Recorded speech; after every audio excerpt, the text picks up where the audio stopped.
தாய்லாண்டில் தமிழர்களுக்கு தொடர்புடைய ஒரு ட்ரெயின் ரூட்டுங்க. உலகத்தில் மிக ஆபத்தான ட்ரெயின் ரூட்டில் இதுவும் ஒன்று. The death railway. அதில் தான் இன்றைக்கி நம்ம ஜேர்னி பண்ண போகிறோம்.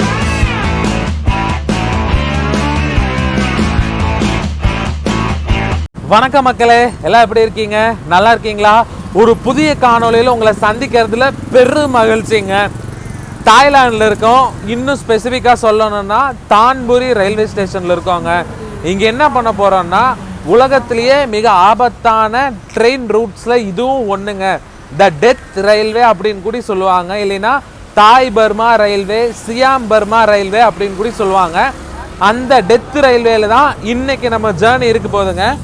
டைம் இப்போ 6:52 ஆகுது. நமக்கு ட்ரெயின் 7:45 டிபார்ச்சர் ஆகுது. குயிக்காக போய் டிக்கெட் மட்டும் வாங்கிக்கலாங்க. டிக்கெட் வாங்கிட்டு நம்ம பேச வேண்டியதெல்லாம் உள்ளே போய் பேசிக்கலாம். என் கூட ஒரு டெரிஃபிக்கான ஜேர்னிக்கு தயாராகிக்கோங்க. இணையவழி பயணத்தில் இணைந்திருங்கள், சேர்ந்தே பயணிப்போம்.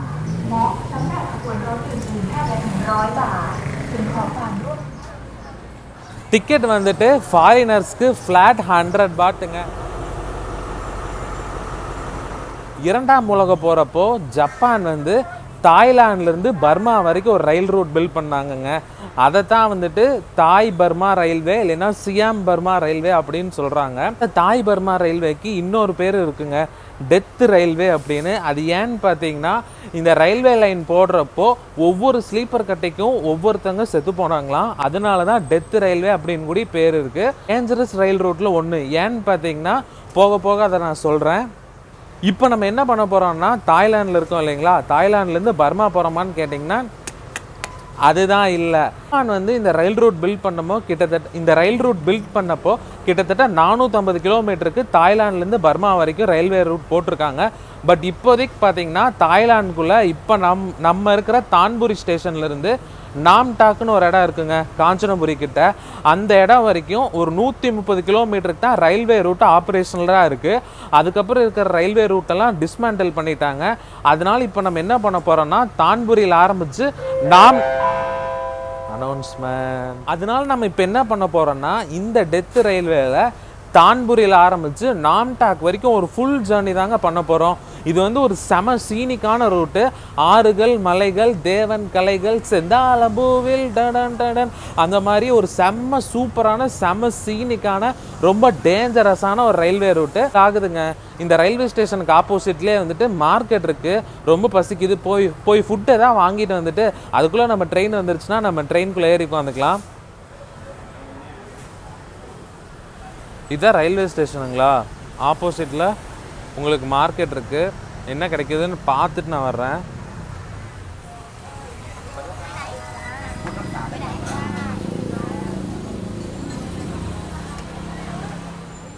ஒரு sticky rice with egg omelette வாங்கியிருக்கேங்க.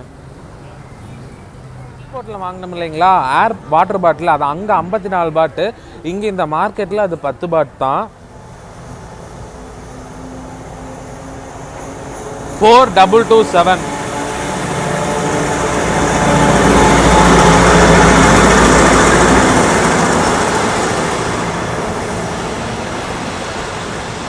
ஆஹா, இதுவும் நம்ம வண்டி இல்லைங்க, இது வேற பக்கம் போகிற வண்டி. இங்கே வித்தியாசமாக அந்த பெல்லை பிடிச்சி இது பண்ணுறாங்கங்க. அது பார்க்குறக்கே நல்லா இருக்கு. ஷண்ட் பண்ண போகிறாங்க போலங்க இந்த வண்டியை. இந்த வண்டிக்கு பார்த்தீங்கன்னா ஆன்லைன் ரிசர்வேஷன்லாம் எதுவும் கிடையாதுங்க. ட்ரெயின் கிளம்புறதுக்கு ஒரு மணி நேரம் முன்னாடி நம்ம நேரடியாக இங்கே டிக்கெட் கவுண்டரில் வந்து டிக்கெட் வாங்கிக்கலாம். அண்ட் தென் இன்னொன்று பார்த்தீங்கன்னா எல்லாமே வந்துட்டு 3rd கிளாஸ் கோச் தான், நான் ஏசி கோச் தான். இங்கே தான்புரியில் ஏறி காஞ்சனாபுரி போனாலும் சரி, இல்லை கடைசி பாயிண்ட்டான நாம்டாக் போனாலும் சரி. காஞ்சனாபுரி நடுவில் இருக்குது, நாம்டாக் லாஸ்ட் பாயிண்ட்டு. எங்கே போனாலும் சரிங்க இந்த ட்ரெயினில் ஃபாரினர்ஸ்க்கு ஃபிக்ஸட் ப்ரைஸ் 100 பாட். ஆக்சுவலாக அந்த டீசல் லோக்கோ வருதுங்க, நம்மளோட இந்த ட்ரெயினுக்கு கப்பல் பண்ணுறக்காக வருது. சவுண்டு செமையாக இருக்குது.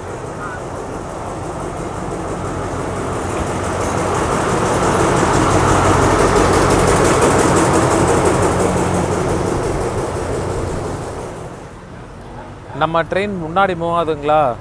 இந்த பக்கம் பார்த்தீங்கன்னா அந்த இன்ஜினை கப்பல் பண்ணுறதுக்கு ரெடியாக இருக்குது. இந்த டீசல் லோக்கோ தாங்க இன்னைக்கு நம்மளை இழுத்துட்டு போக போகுது. நம்ம வண்டிக்கு லோக்கோ சேஞ்சோ ரிவர்ஸில் எதுவும் கிடையாது. இந்த லோக்கோ தான் நம்மளை டெஸ்டினேஷனான நாம்டாக் வரைக்கும் கூட்டிகிட்டு போக போகுது.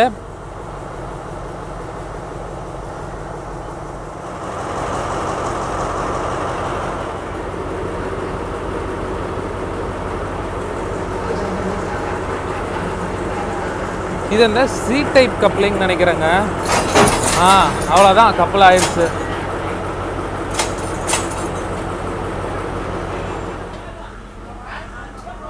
இதுதாங்க கோச் இன்டீரியர்ஸு.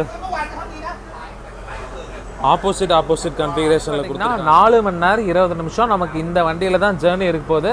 டோட்டல் டிஸ்டன்ஸ் பார்த்தீங்கன்னா 130 கிலோமீட்டர். 130 கிலோமீட்டரை இந்த வண்டி 4.5 மணி நேரத்தில் கவர் பண்ணுது அப்படின்னா ஆவரேஜ் ஸ்பீடு கிட்டத்தட்ட 25லேருந்து 30 கிலோமீட்டர் தான். இது கொஞ்சம் ஸ்லோ ட்ரெயின் தாங்க. இது ஏன்னு போக போக நான் உங்களுக்கு சொல்கிறேன். வண்டி எந்த டைரெக்ஷனில் மூவ் ஆகுதோ அந்த டைரெக்ஷனில் லெஃப்ட் சைடு சீட்டு பிடிச்சி உட்கார சொன்னாங்க. ஏன்னா இந்த டைரெக்ஷனில் தான் வேறு லெவலில் வியூஸ் இருக்குமாமா. நம்ம லெஃப்ட் சைடில் விண்டோ சீட் பிடிச்சி உட்காந்தாச்சுங்க.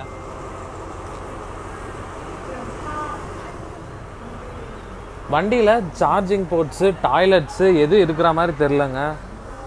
சீட் நம்பர் போட்டிருக்காங்க, பட் ஆனால் நம்ம டிக்கெட்டில் சீட் நம்பர் வராது. கிட்டத்தட்ட இது ஒரு அன்ரிசர்வ்ட் ஜேர்னி தாங்க. ஃபுல் அண்ட் ஃபுல்லாகவே இந்த ட்ரெயினில் அன்ரிசர்வ்ட் கோச்சஸ் தான். ஸோ நமக்கு எங்கே விருப்பமோ அங்கே உட்காந்துக்கலாம். நான் தாய்லாந்து பிளான் பண்ணி வந்ததே இந்த ஒரு ட்ரெயின் ஜேர்னி பண்ணுறக்காக தாங்க. தமிழர்களுக்கும் இந்த ட்ரெயின் ஜேர்னிக்கும் நிறைய தொடர்பு இருக்குது. அது உங்களுக்கு நான் சொல்கிறேன். தமிழ்நாட்டு கூட தமிழர்களோட ஒரு தொடர்புடைய ஒரு ட்ரெயின் ரூட்டு அது தாய்லாண்டில் இருக்குதுன்னு கேள்விப்பட்ட போது கண்டிப்பாக அதில் போகணும் அப்படின்னு தான் தாய்லாந்து வந்தேன். நான் உங்களுக்கு ஆல்ரெடி சொன்ன மாதிரி வழக்கமாக வர்ற யாருமே வந்துட்டு தாய்லாந்து வர யாருமே இந்த ட்ரெயினில் போக மாட்டாங்க. பட் அந்த ஸ்டேஷன் மாஸ்டர் பிளாட்ஃபார்ம் 2ன்னு சொன்னார்.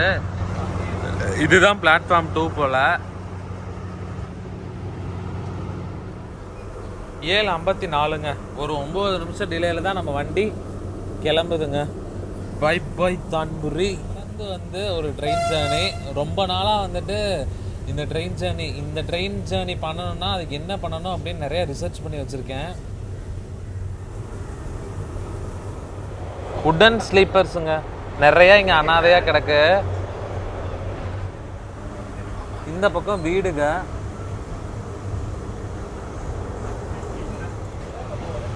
இங்கேயும் ரயில்வே பாதுகாப்பு படை இருக்காங்கங்க. அவர் ரயில்வே பாதுகாப்பு படை இல்லைங்க, நம்ம டிக்கெட்டை பஞ்ச் பண்ணி கொடுத்தாரு.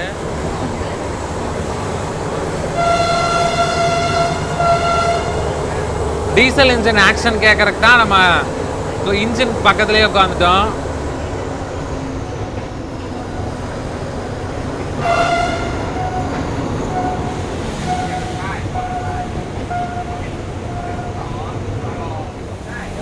அந்த வீடுகளை பாருங்களேன், கலர்லாம் சூப்பராக இருக்குல்ல.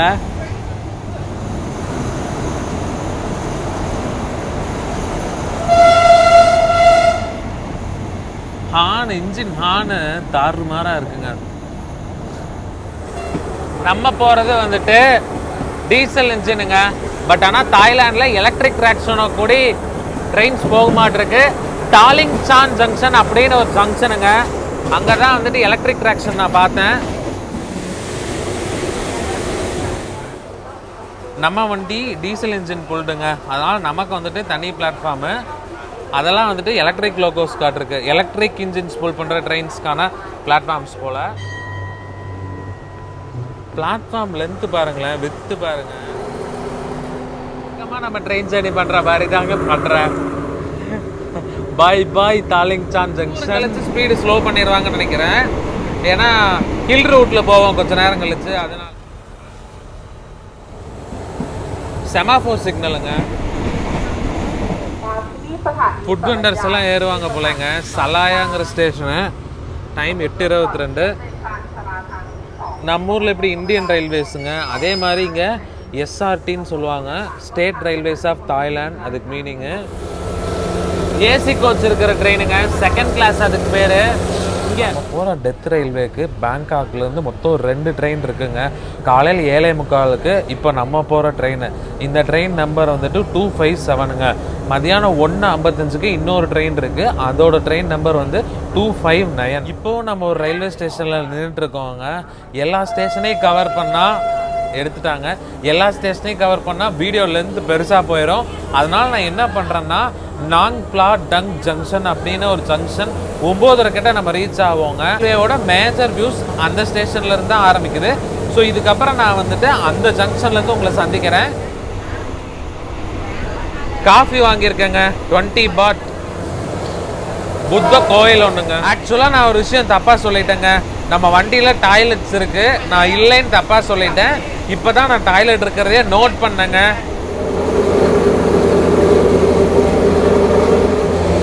இந்த லெஃப்ட் சைடும் இந்த ரைட் சைடும் டாய்லெட்ஸு.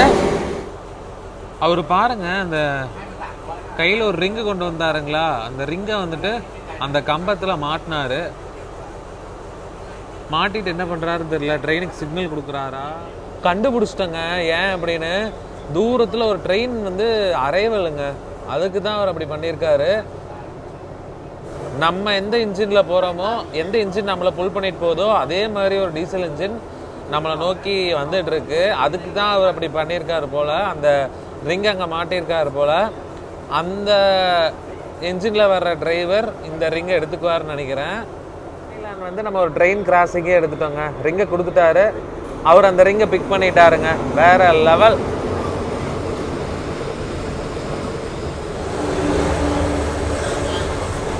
நான் சொன்னேன் இல்லைங்களா, நாங் பிளா டுக் ஜங்ஷன், அதை ரீச் பண்ண போகிறோம். டைம் கரெக்டாக 9:30 ஆகுதுங்க. வெல்கம் டு நாங் பிளா டுக் ஜங்ஷன். டெத் ரயில்வே அஃபீஷியலாக இங்கேருந்து தான் ஸ்டார்ட் ஆகுது. இங்கேருந்து தான் சீன்ஸ் வேறு லெவலில் இருக்கும். இதுக்கப்புறம் என் கூட சேர்ந்து இந்த ஜேர்னி நீங்களும் என்ஜாய் பண்ணிட்டு வாங்க.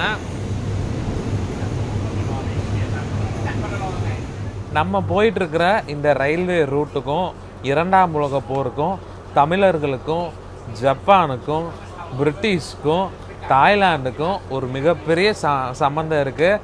இங்கிருந்து பார்த்திங்கன்னா அது என்னன்னு ஒவ்வொன்றா நம்ம பார்த்துக்கிட்டே போகலாம். இதுதான் டெத் ரயில்வேயோட ஸ்டார்டிங் பாயிண்ட்னு சொல்லியிருந்தேன் இல்லைங்களா.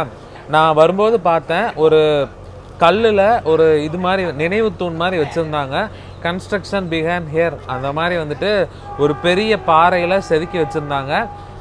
இறங்கி பேச முடியல, ஏன்னா டக்குன்னு எடுத்துடுறாங்க. பாய் நாங் பிளா டுக் ஜங்ஷன் எனக்கு பின்னாடி இருக்கிற ஹிஸ்ட்ரி ஒவ்வொன்றா பார்க்க ஆரம்பிச்சிடலாங்களா. முதல்ல ஜப்பான்லேருந்து ஆரம்பிப்போம்.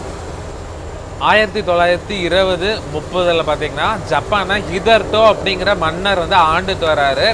அவர் வந்து பார்த்தீங்கன்னா நாளடைவில் சர்வாதிகாரியாக மாறுறாருங்க. உங்களுக்கு தெரிஞ்சிருக்கும், ஜப்பான் ஒரு மிகச்சிறிய நாடு அப்படின்னு. அங்கே இயற்கை வளங்களும் ரொம்ப ரொம்ப கம்மி. அதனால் அவர் என்ன யோசிக்கிறாருன்னா, ஜப்பானுக்கு பக்கத்தில் இருக்கிற தென்கிழக்கு ஆசிய நாடுகள், சவுத் ஈஸ்ட் ஏஷியன் கண்ட்ரீஸை வந்துட்டு ஆக்குபை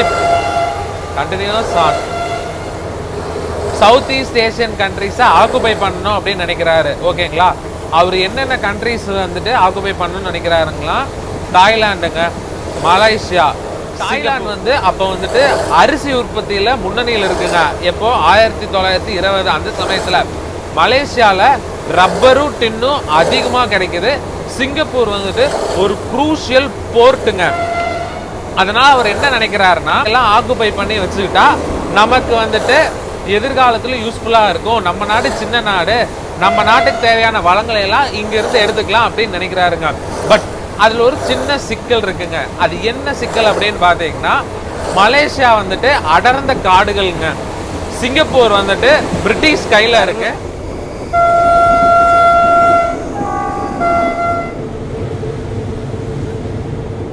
அந்த சட்ட சிக்கல் ஒரு பக்கம் இருக்குதுங்களா. இன்னொன்று வந்து பார்த்திங்கன்னா, ஜப்பான் நாட்டு படை வீரர்கள் சோல்ஜர்ஸுக்கு ஒன்று வந்துட்டு சொல்லி வந்து ட்ரைனிங் கொடுக்குறாங்க. அது என்னென்னா, ஜப்பான் வீரர்கள் போருக்கு எங்கேயாச்சும் போனால் அங்கே வந்துட்டு எதிரி நாட்டு வீரர்கள்கிட்ட சரணடையக்கூடாது அப்படின்னு சொல்கிறாங்க. At any cost they should not surrender, வீர மரணம் தான் அடையணும்னு சொல்கிறாங்க. வண்டி எடுத்துட்டாங்க. இது ஒரு பக்கம் வச்சுக்கோங்க. ஜப்பான் வீரர்கள் பார்த்தீங்கன்னா போரில் வந்துட்டு வீர மரணம் அடைகிறது தான் விரும்புவாங்க, சரண்டரே ஆக மாட்டாங்க. ஏன் அப்படின்னா, அவங்க சரண்டர் ஆனாங்கன்னா அது வந்துட்டு ஜப்பான் நாட்டு அரசரை அவமதிக்கிறதுக்கு சமம் அப்படின்னு சொல்லி ட்ரைனிங் தரப்படுது. தா ருவா நாய் அப்படிங்கிற ஸ்டேஷன் ரீச் பண்ணியிருக்கோம். டைம் 9:58 ஆகுதுங்க. ஓகேங்களா, இப்போ நம்ம அடுத்த பார்ட் ஹிஸ்ட்ரியில் அடுத்த பார்ட்டு பார்க்கலாங்க. 1930 வந்துட்டு பார்த்தீங்கன்னா ஜெனீவா கன்வென்ஷன்ஸ்னு ஒன்று சைன் ஆகுதுங்க. அதை வந்துட்டு ஜப்பான் சைன் பண்ண மறுக்குது. அவங்க சைன் பண்ணல. அந்த ஜெனீவா கன்வென்ஷன்ஸில் என்ன சொல்கிறாங்கன்னா, ஒரு போர்க்கைதியை எப்படி நடத்தணும் அப்படிங்கிறத பற்றி சொல்கிறாங்க. பட் ஆனால் ஜப்பானுக்கு அதில் உடன்பாடு இல்லாதனால அந்த கன்வென்ஷன்ஸை அவங்க சைன் பண்ணலை. இதை ஒரு பார்ட்டாக வச்சுக்கோங்க. அதுக்கப்புறம் நம்ம போக போக பேசுவோம். இங்கே போட் பண்ணுறாங்க, சைன் பண்ண மறுக்கிறாங்களா அப்படின்னா போர் வீரர்களை ஜப்பான் வந்துட்டு அவங்க எப்படி நினைக்கிறாங்களோ அந்த இஷ்டத்துக்கு நடத்தலாம். ஓகேவா, இது வரைக்கும் நம்ம என்ன பார்த்துருக்கோம், ஜப்பான் போர் வீரர்களோட மனநிலை எப்படி இருக்கும், அவங்க போர் கைதிகளை எப்படி நடத்துவாங்க அப்படிங்கிறத பார்த்துட்டோமா. இதுக்கு அடுத்து ஜப்பான் வந்துட்டு போர் செஞ்சதை பற்றி பார்த்துடலாம். 1942 பார்த்தீங்கன்னா ஜப்பான் வந்துட்டு அந்த சூப்பர் பவர் ஆகணும், மற்ற அந்த சவுத் ஈஸ்ட் ஏஷியன் கண்ட்ரிஸ் எல்லாம் ஆக்குபை பண்ணணும் அப்படின்னு என்ன பண்றாங்கன்னா 2 ஸ்டேஜ் அட்டாக் பண்றாங்க. அதுல முதல் ஸ்டேஜ் என்ன பண்றாங்கன்னா பேர்ல் ஹார்பர் மேல குண்டு போட்டுறாங்க. தாய்லாந்து எருமை மாடுகள், நிறைய மாடுகள் நிறுத்தி வச்சிருக்காங்க. மாடு அந்த எருமை மாடுகள்.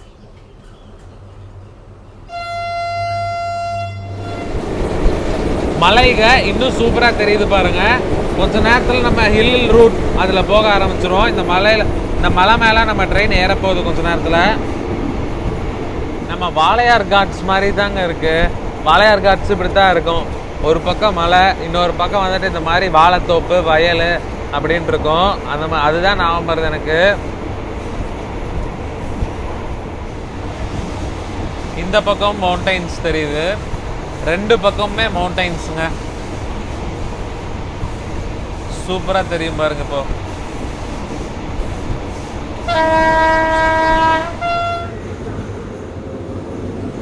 ஆமாங்க, இதுதான் காஞ்சனபுரி. மேக்ஸிமம் ஃபாரின் டூரிஸ்ட் எல்லாம் பார்த்தீங்கன்னா இந்த ஸ்டேஷன்லேருந்து தான் நம்ம டெத் ட்ரெயின் ஜேர்னியை போட் ஆரம்பிப்பாங்க. ஓகேங்க, இதுக்கு அடுத்து வந்துட்டு வியூஸ் வேறு மாதிரி இருக்க போகுது.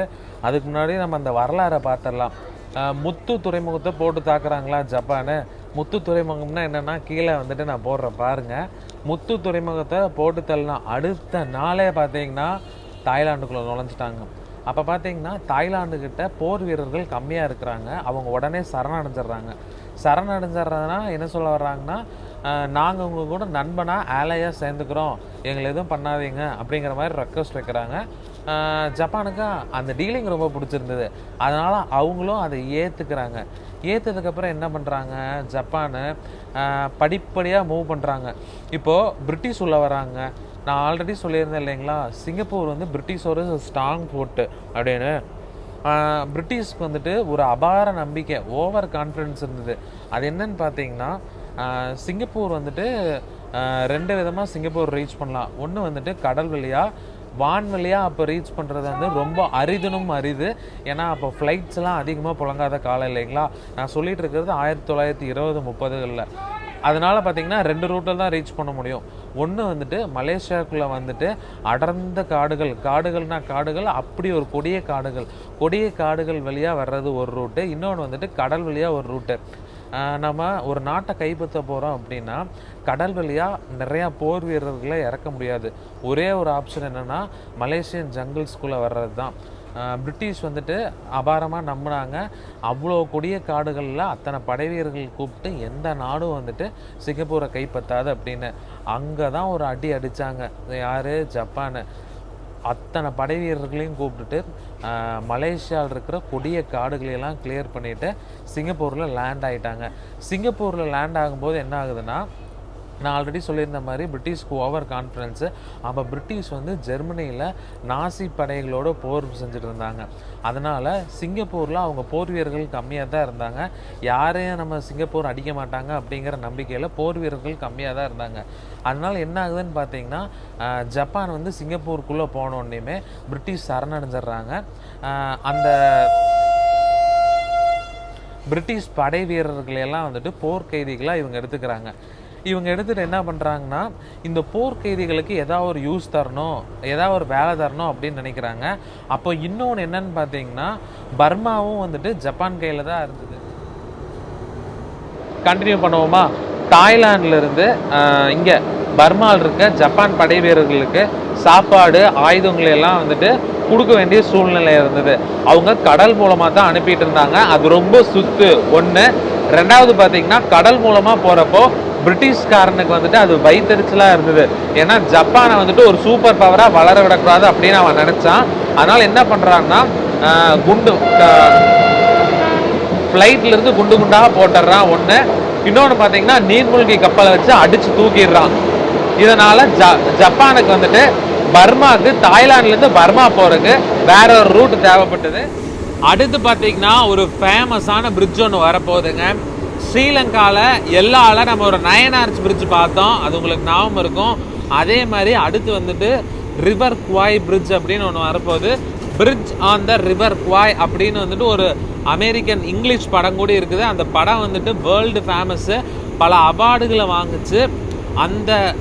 அந்த படம் பார்த்தீங்கன்னா இந்த ரிவர் குவாய் பிரிட்ஜை பேஸ் பண்ண படம் தான். அந்த பிரிட்ஜு தான் அடுத்து வரப்போகுதுங்க. என்னங்க ரோட்டு மேலேயே இப்படி ட்ரெயின் பாஸ் ஆகுது, சூப்பர், வேற மாதிரி இருக்கு. மீன் வாயிலிருந்து லைட் வர்ற மாதிரி வந்து வச்சிருக்காங்க. டிஃப்ரெண்டா இருக்குங்க பார்க்கறதுக்கு.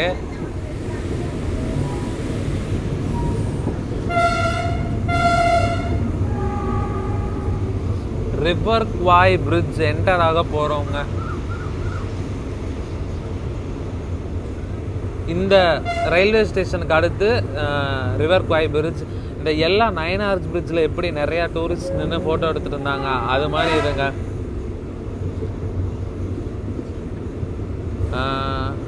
எல்லா ஒடிசி ட்ரெயின் உங்களுக்கு தெரியும் டூரிஸ்ட்டுக்காக ஆப்ரேட் பண்ணுற ஸ்ரீலங்கா டூரிஸ்ட்காக ஆப்ரேட் பண்ணுற ஒரு ஸ்பெஷல் ட்ரெயின். அதே மாதிரி இந்த டெத் ரயில்வேஸ்க்கு வீக்கெண்டில் தாய்லாந்து ரயில்வேஸ் வந்துட்டு ஒரு ஸ்பெஷல் ட்ரெயின் ஆப்ரேட் பண்ணுறாங்க.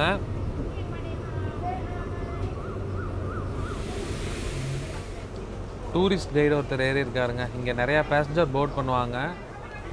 டைம் வந்து 10:36ங்க. 10:36க்கு இந்த பிரிட்ஜ் ஆன் த ரிவர் குவாய் அந்த ஸ்டேஷன் ரீச் பண்ணியிருக்கோம். இங்கே ஒரு மார்க்கெட் கூட இருக்குங்க, நிறைய துணிகள் வச்சுருக்காங்க. இது வரைக்கும் நம்ம கோச் வந்துட்டு எம்டியாக இருந்தது, இப்போ கூட்டம் பாருங்கள். நான் ஆல்ரெடி உங்களுக்கு சொல்லியிருந்தேன் இல்லைங்களா, இந்த டெத் ரயில்வே ஜேர்னி வந்துட்டு 4 hours லாங் ஜேர்னி. பட் ஆனால் சீனிக்கான வியூஸ் வந்துட்டு காஞ்சனாபுரியிலிருந்து தான் ஸ்டார்ட் ஆகும். அதனால் மேக்ஸிமம் வந்துட்டு ஃபாரின் டூரிஸ்ட் எல்லாம் என்ன பண்ணுவாங்கன்னா காஞ்சனாபுரி ரிவர் குவாய் ஸ்டேஷனில் தான் ஏறுவாங்க. நம்ம அப்போ இந்த history continue பண்ணலாங்களா?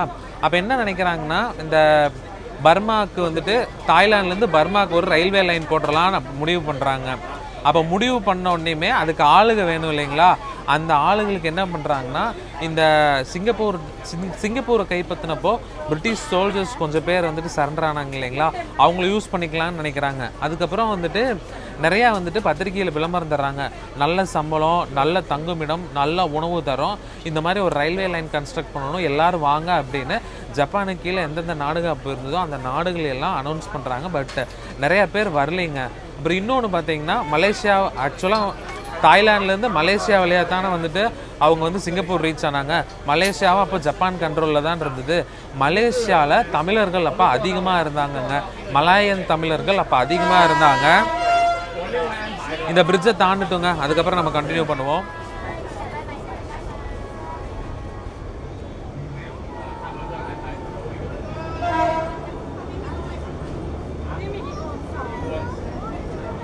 Bridge on the river Kwai enter ஆகிட்டோங்க. எத்தனை பேர் செல்ஃபி எடுக்கிறாங்கன்னு பாருங்க.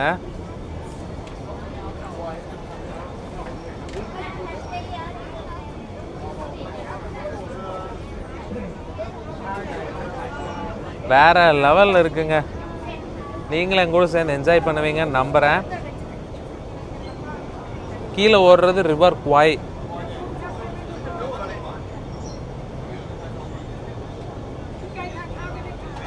நிறைய தண்ணி ஓடுதுங்க.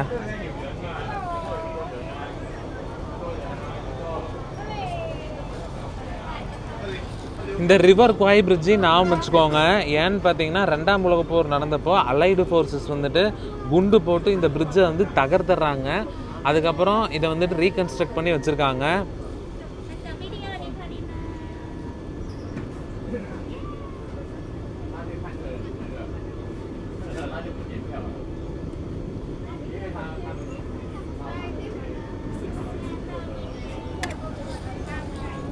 தூரத்தில் அங்கே பிரிசனர் ஆஃப் வார் கேம்ப் அப்படின்னு எழுதி வச்சுருக்காங்க.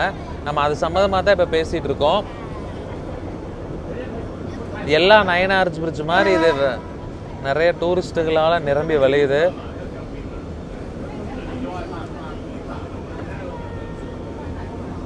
ஓகேங்க, இப்போ அந்த ஹிஸ்ட்ரி கண்டினியூ பண்ணுவோமா? அனௌன்ஸ் பண்ணுறாங்க இந்த மாதிரி ஒரு ரயில்வே லைன் பில்ட் பண்ணணும், நல்ல சம்பளம் தங்குமிடம்லாம் தர்றோம் வாங்க அப்படின்னு. ஏன்னா இந்த ரயில்வே லைன் மிக ஆபத்தானது அப்படின்னு எல்லாத்துக்கும் தெரிஞ்சிருக்கு. எப்படி சொல்கிறேன்னா, பிரிட்டிஷ் ஆல்ரெடி பார்த்திங்கன்னா பர்மாலேருந்து தாய்லாந்து போகிறதுக்கு ஒரு ரயில்வே லைன் பில்ட் பண்ணணும் அப்படின்னு ஒரு சர்வே எடுத்து வச்சுருக்காங்க. அந்த சர்வே வந்துட்டு பார்த்தீங்கன்னா அந்த சர்வே எடுத்ததுக்கப்புறம் பிரிட்டிஷ்காரங்க இந்த ரயில்வே லைனை கன்ஸ்ட்ரக்டே பண்ண முடியாது. ஏன்னா பல மலைகள் பல ஆறுகள் மேலே பிரிட்ஜு கட்டணும், பல மலைகளை குடையணும் அப்படிங்கிறதுனால அது வந்து அப்போ அடர்ந்து காடுகளாக இருந்தது. அதனால் இந்த ரயில்வே லைன் ஃபீஸிபிளே இல்லை அப்படின்னு அதை அப்படியே கிடப்பில் போட்டுட்டாங்க. ஆனாலும் நம்ம ஜப்பான் விடுவாங்களா? ஜப்பான் வந்து கன்ஸ்ட்ரக்ட் பண்ணலான்னு முடிவு பண்ணி ஆளுக்கு சேர்த்திட்டு இருக்காங்க. ஆளுக்கு யாரும் வரல. அப்போ என்ன பண்ணுறாங்கன்னா, இவங்க ஒரு சில தமிழர்கள், அதாவது ஒரு சில தமிழர்களில் நிறைய தமிழர்கள் வந்துட்டு நல்ல சம்பளம் தங்கும் இடம் வேலை வாய்ப்பெல்லாம் கொடுக்குறாங்க. அப்படிங்கிறதுனால மலேசியாவிலேருந்து நிறைய தமிழர்கள் வர்றாங்க. அதுபோக ஜப்பான் கிட்ட இருக்கிற நிறையா போர் கைதிகளை அவங்க யூஸ் பண்ணிக்கிறாங்க. அதில் பிரிட்டிஷ் போர் கைதிகள் அடக்கம், ஆஸ்திரேலியன் போர் கைதிகள் அடக்கம், இப்படி நிறையா போர் கைதிகள் இருக்காங்க. இப்படி நிறையா போர் கைதிகளை வச்சுட்டு வெறும் 1.5 வருஷத்தில் 435 கிலோமீட்டர், கிட்டத்தட்ட 450 கிலோமீட்டருக்கு 1.5 வருஷத்தில் பல மலைகளை குடைஞ்சு பல ரிவர்ஸ் மேலே பிரிட்ஜு கட்டி ஹாரிபிள் கண்டிஷன்ஸுங்க. அதுதான் நான் ஆல்ரெடி சொன்னேன் இல்லைங்களா, ஒரு ஸ்லீப்பர் கட்டைக்கு ஒருத்தர் உயிரிழந்திருக்கிறாங்க. அப்படி அந்த காலத்தில் வந்துட்டு ஜேசிபி இருந்திருக்காது, எந்த பெரிய டெக்னாலஜி இருந்திருக்காது. கடப்பாறை, கத்தி, கடப்பாறை, இந்த மாதிரி கையில் வச்சு உளி, இந்த மாதிரி ஒரு சில ப்ரைமல் எக்யூப்மெண்ட்ஸ், இந்த மினிமல் ஹேண்ட் எக்யூப்மெண்ட்ஸ் வச்சு தான் இந்த ரயில்வே லைனை பில்ட் பண்ணியிருக்காங்க. இதுதான் இந்த ரயில்வே லைனுக்கு பின்னாடி இருக்கிற ஒரு சின்ன மினி ஹிஸ்ட்ரிங்க. தமிழர்கள் இதுக்குள்ளே எப்படி வந்தாங்க அப்படின்னு சொல்லிட்டேன், பிரிட்டிஷ் எப்படி வந்தாங்கன்னு சொல்லிட்டேன், ஜப்பான் எப்படி வந்தாங்கன்னு சொல்லிட்டேன், தாய்லாந்து எப்படி வந்தாங்கன்னு சொல்லிட்டேன், பர்மா எப்படி வந்தாங்கன்னு சொல்லிட்டேன் இல்லைங்களா. இந்த ஹிஸ்ட்ரி ஓவருங்க. இதுக்கடுத்து சீனிக்கான வியூஸ் ஸ்டார்ட் ஆக போகுது, அதை என்ஜாய் பண்ணுங்க. இன்னும் கொஞ்சம் கொஞ்சம், அதாவது தமிழர்கள் பார்த்தீங்கன்னா கிட்டத்தட்ட 1 லட்சம் தமிழர்கள் கிட்ட இந்த ரயில்வே லைன் கன்ஸ்ட்ரக்ஷனில் ஈடுபட்டிருக்காங்க அப்படின்னு ஒரு டாக்குமெண்ட் சொல்லுதுங்க. அதில் கிட்டத்தட்ட 60,000 to 80,000 தமிழர்கள் இறந்துட்டாங்க, அந்த ரயில்வே லைன் கன்ஸ்ட்ரக்ட் ஆகிறதுக்குள்ளாரே இறந்துட்டாங்க அப்படின்னு சொல்கிறாங்க. நீங்கள் டெத் ரயில்வே அப்படின்னு வந்துட்டு டெத் ரயில்வே தமிழ்னு சர்ச் பண்ணுங்கள் யூடியூப்பில், உங்களுக்கு நிறையா வீடியோஸ் வரும். அதில் இந்த ரயில்வே லைன் கன்ஸ்ட்ரக்ட் பண்ணப்போ இந்த ரயில்வே லைன் கன்ஸ்ட்ரக்ஷனில் பணிபுரிஞ்சு உயிரோடு இருக்கிற ஒரு தமிழர் கொடுத்துருக்கிற பேட்டியும் இருக்கும், அதையும் பாருங்கள். ரொம்ப டச் ஆயிடுவீங்க. இதுக்கப்புறம் நம்ம என்ன பண்ண போகிறோன்னா, இந்த சீனிக் வியூஸை ரசிச்சுட்டு கடைசியாக நாம்டாக்கில் இறங்கிடலாங்க. இறங்கிட்டு அங்கேருந்து ஒரு மியூசியம் போகிறோம். அந்த மியூசியமில் இந்த ரயில்வேஸ் கன்ஸ்ட்ரக்ட் பண்ணப்போ இந்த ரயில்வே ஒர்க்கர்ஸ் வந்துட்டு எவ்வளோ ஹாரிபிளான கண்டிஷனில் வேலை செஞ்சாங்க அப்படிங்கிறத பார்க்க போகிறோம்.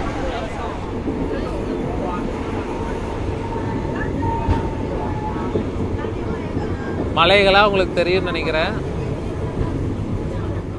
அந்த பக்கம் உங்களுக்கு தெரியுது வந்து ரிவர் குவாய்ங்க.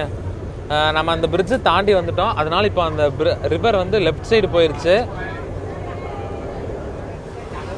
திங்ஸ் மட்டும் பாருங்க, அந்த பக்கம் வந்துட்டு குகைகளை குடைஞ்சு போட்டிருக்காங்க பாருங்க.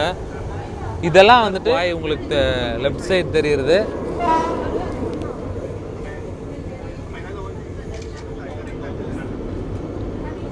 வண்டி ஸ்லோ ஆயிடுச்சுங்க, ஏன்னா மலைக மேலே ஏற ஆரம்பிச்சிட்டோம். பிளான்டேஷன் ஏதோ பண்ணியிருக்காங்க.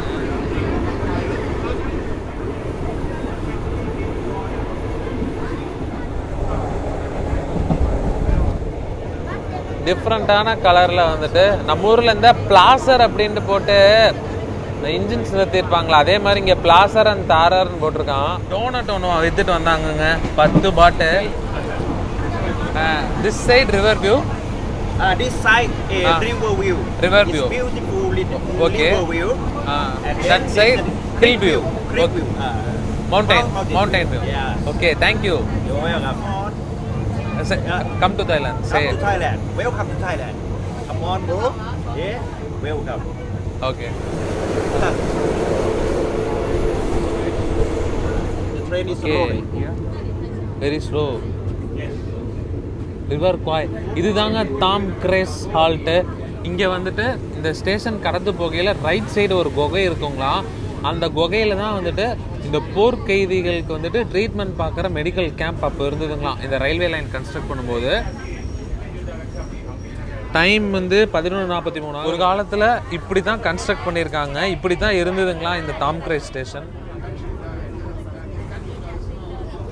மாஸ் வியூ ஸ்டார்ட் ஆயிடுச்சுங்க. ஃபவுண்டன்லாம் போட்டுட்ருக்காங்க. புசுவானமாக விழுகுதுடா அப்படின்னு வடிவேல் இதுலேயே புசுவானமெல்லாம் விடுறாடா. இது வந்துட்டு ஒரு டேஞ்சரஸான பகுதிங்க.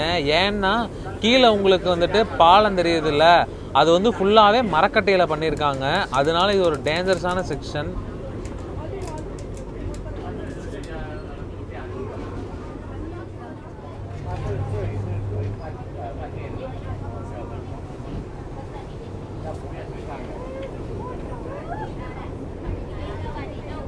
வேற லெவலில் இருக்குங்க.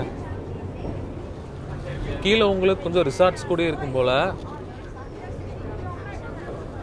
தூரத்தில் தெரியுது பாருங்க, மரக்கட்டையால செஞ்சிருக்காங்க. இந்த மரக்கட்டை பிரிட்ஜுக்கு பின்னாடியே ஒரு சின்ன வரலாறு இருக்குங்க. அது என்னன்னா, இந்த டெத்து ரயில்வே வந்துட்டு அந்த 2ஆம் உலக போர் முடிஞ்சதுக்கப்புறம் ஜப்பான் வந்துட்டு எங்களுக்கு வேண்டாம் அப்படின்னு தாய்லாந்து கொடுத்துட்டாங்க. அதெல்லாம் தான் தாய்லாண்டில் இருக்கிற ஒரு மினிஸ்டர் என்ன பண்ணுறாருன்னா, இந்த டெத் ரயில்வே திரும்ப ஓப்பன் பண்ணலாமா வேண்டாமா அப்படின்னு பார்க்கறக்காக இந்த பிரிட்ஜு மேலே இந்த ட்ரெயின் ரூட்டில் இன்ஸ்பெக்ஷன் வராருங்க. அப்போ வந்துட்டு இப்போ நீங்கள் பார்க்குற அந்த பிரிட்ஜு மேலே போகிறப்போ அந்த பிரிட்ஜு வந்து கொலாப்ஸ் ஆகி அந்த மினிஸ்டரும் டெத் ஆகிட்டாரு. அதுக்கப்புறம் பார்த்தீங்கன்னா இப்போ வந்துட்டு வெறும் லைட் ட்ரெயின்ஸ் போகிற மாதிரி செட் பண்ணி அந்த பிரிட்ஜையெல்லாம் புதுப்பிச்சு வச்சுருக்காங்க.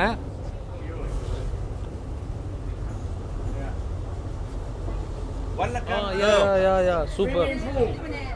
கர்வ் நல்லா இருக்குங்க, வேற லெவல் கர்வா இருக்கு. அந்த டேஞ்சரஸான உட்டன் பிரிட்ஜ் மேல போக போறவங்க, அந்த உட்டன் பிரிட்ஜ் இதுதான். பாத்தீங்கனாலே உங்களுக்கு தெரியும்.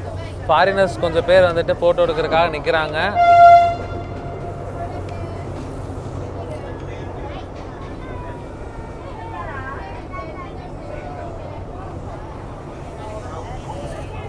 கேவுங்களா, இந்த பக்கம் பிரிட்ஜு. அந்த காலத்தில் எவ்வளோ கஷ்டப்பட்டு டெக்னாலஜி அட்வான்ஸ் ஆகாத காலத்தில் இதை போட்டிருப்பாங்க அப்படின்னு நினச்சி பார்க்கும்போதே வந்துட்டு கண்ணில் தண்ணி வருது. அதுவும் இதில் தமிழர்கள் வந்துட்டு இந்த ரயில்வே ட்ராக் கன்ஸ்ட்ரக்ஷனில் ஈடுபட்டிருக்காங்க. அவங்க உழைப்பில் இந்த ட்ராக்கு இந்த ரயில்வே உருவானது அப்படின்னு நினைக்கும் போது பெருமையாகவும் இருக்குங்க.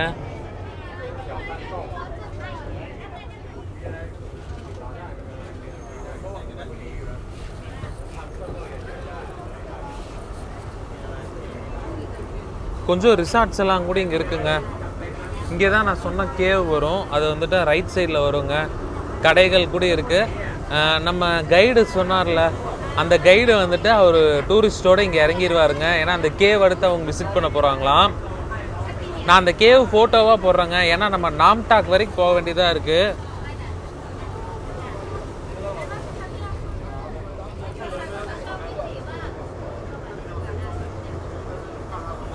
டாய்லெட்டுக்கு 5 பாட்டுங்களாம். Very good. தாம் கிராஸுங்க. டைம் 11:50. நிறைய பேர் இறங்கிட்டாங்க இங்கேயே.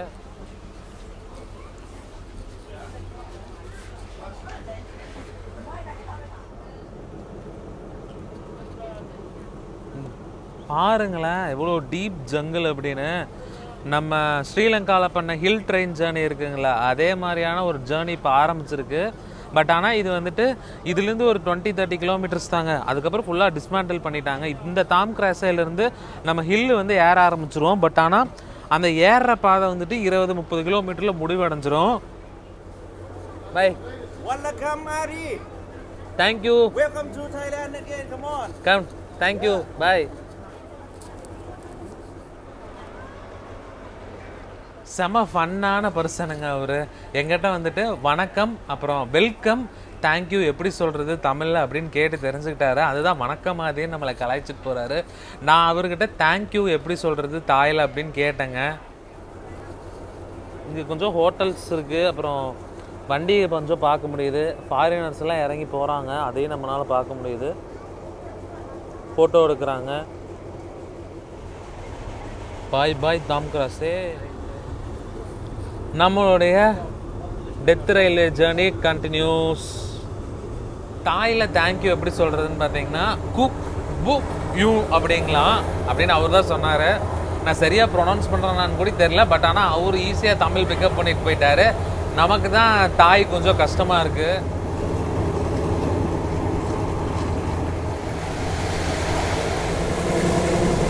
இந்த மலைகளை தாங்க குடஞ்சு இந்த ரூட்டை போட்டிருக்காங்க. காமிக்கிறேன் உங்களுக்கு, ஹெல்ப் ஃபயர் பாஸ் போய் காமிக்கிறேன் இது ஏன் இவ்வளோ சிரமமான வேலை அப்படின்னு.